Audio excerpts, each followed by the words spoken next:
नमस्कार. मी वैशाली पंडित. श्रोते हो, एक कविता ऐकलेली होती. छोटेसे बहीण भाऊ उद्याला मोठाले हो,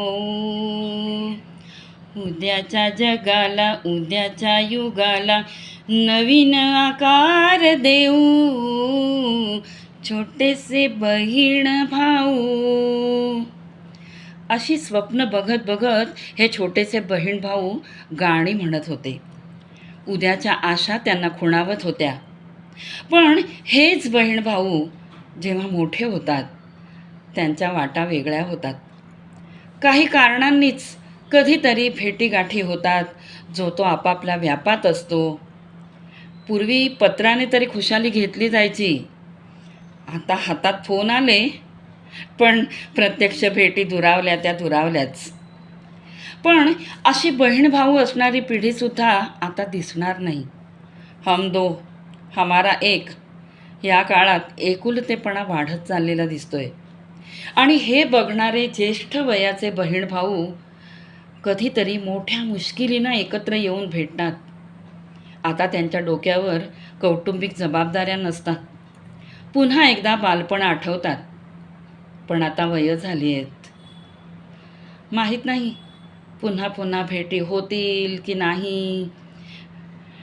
म्हणजे भेटी तरी होतील की नाही हेही माहीत नाही.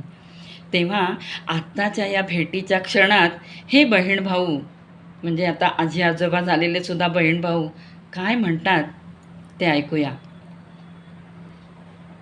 आपण बहीण भाऊ चला रे भेटून घेऊ. आपण बहीण भाऊ चला रे भेटून घेऊ. दुखू दे गुडघा ठणकू दे कंबर काठीला सोबती नेऊ. आपण बहीण भाऊ. बालपणीच्या त्या खोड्या आठवतीत क्या थोड्या. बालपणीच्या त्या खोड्या आठवतीत क्या थोड्या.